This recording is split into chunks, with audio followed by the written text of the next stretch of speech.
Good morning, ladies and gentlemen. Welcome back to another episode here on European Confessions. The following story that you're going to be listening to, it comes from a translation of a message that one of our admin received, and the translation reads like this.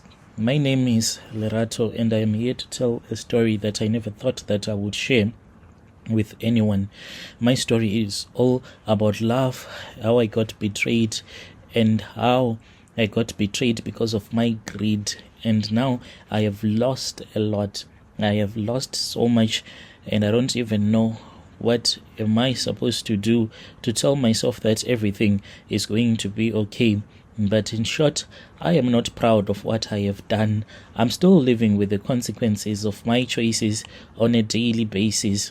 But maybe by speaking the truth, I can find some kind of redemption, or at least warn someone out there before they fall into the same trap as I did. It all began, it was in 2010. I was a single mom of 3 living here in Gauteng, South Africa. My life was never easy. But now when I take a look back, when I sit down, I see that, we always complain and you always say that my life is not easy, my life is not easy. But when you look around you, everyone is just suffering, but it's not everyone who end up doing the rituals like I did. My children were my everything, but providing for them felt like an endless struggle. I had a small consulting business and I was trying to break into the construction industry, specifically the RDP housing projects. I had big dreams, but the reality was that I was drowning in debt and barely keeping the lights on. Indeed, I had a small car which I would use for some errands to go to work, but I was just struggling. That was when I met a man who told me that you should call me Chim. He walked into my life like a breath of fresh air, and this man, he was full of promises. The man was from Malawi, a good Malawian man, and as you know that those men, they do not hesitate when it comes to taking care of you. The moment that he found out that I was struggling, this man then suggested that he should move in with me. I was more than happy. I now had a man of the house. He started paying school fees for my kids. He started buying groceries. He started fixing my car. It was even far much better, for the man was a mechanic. That is how I met up with this guy, because that small little car of mine was giving me problems at all the times, like the devil was drawing me towards that man. He fixed my car, and I knew that now I had found the man who was going to be my protector, to take care of me financially. This man, even though he was a Muslim, but he respected the African traditions and religion. He followed it each and every night. He would follow the traditions of his ancestors, doing some rituals which were mysterious, but I loved him still. I told him that I was going to dedicate one room for him, because I did not want my kids to watch him performing some of those magical rituals. I just wanted them to know that Dad was okay, even though he had his own religion different from ours, because we were Christians. So he will do whatever that he did in that small room that I had given to him for his rituals. Then he would return back to bed to be with me. And this man, he knew about my struggles, and I loved him a lot. Our conversations, Brother Nashi, they were filled with love. He would call me beautiful, tell me that I was smart and capable, and reminded me that I deserved more out of life. He then told me that in his country, what they do is that it is a different ritual. They do what they call money casting, to cast money out of thin air. And if I wanted to do that, he could assist me so that I can boost my business. I was really happy. He told me that if I had money, when I would meet with people, instantly they would want to associate their businesses with mine, because everyone, he said, wants to be associated with a person that is capable, a person that has money.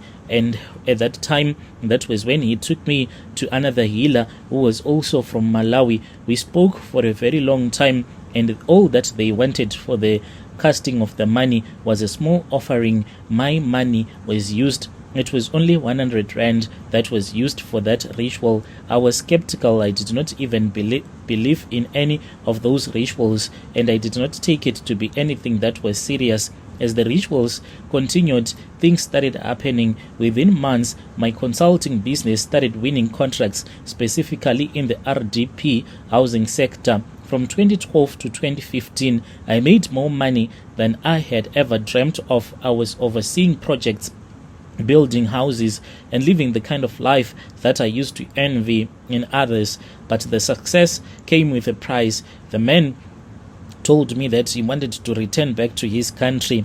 I had already made a lot of money. I decided to let him go, even though I had fallen in love with him. He told me that it was time for him to return back to his country, for he had been in our country for the longest time. In 2013, my eldest child, whom I'll call Nomsa, fell ill. She was only 12, and up until then, she was someone who was perfectly healthy, and she would cry in pain, clutching her stomach, and then fall silent as if there was something that was eating her up. This was a sign.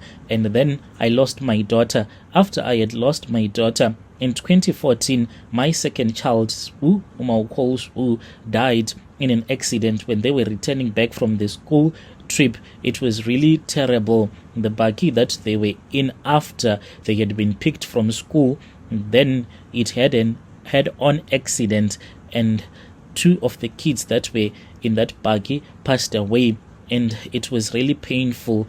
I have since lost 2 of my children. I feel trapped. This man is no longer in our country. I have no connections with anyone in Malawi. I never spoke, and come to think of it, he once told me that he wanted to give me some phone numbers of one of his sister, and I did not want to speak with her at that time. Now I regret. I have seen pastors and traditional healers. They've all suggested that I return back to Malawi so that I can get some assistance.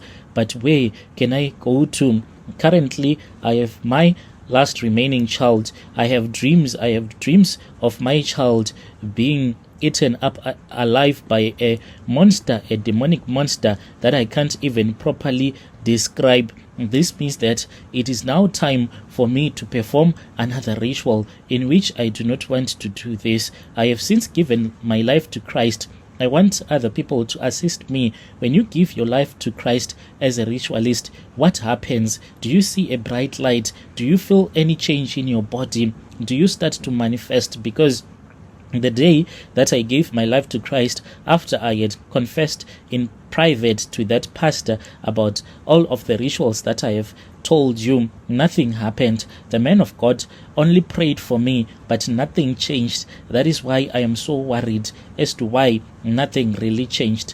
Please, if there are any people who might assist me on how I can find myself in Malawi and to find a true native doctor who can assist me, I do not want to end up in the hands of scammers who are going to take advantage of me. I'll be following through in the comment section. Dear listeners, right there was a message that was sent to me by one of our admin who helped us with this translation. Strange things indeed they do happen in this world.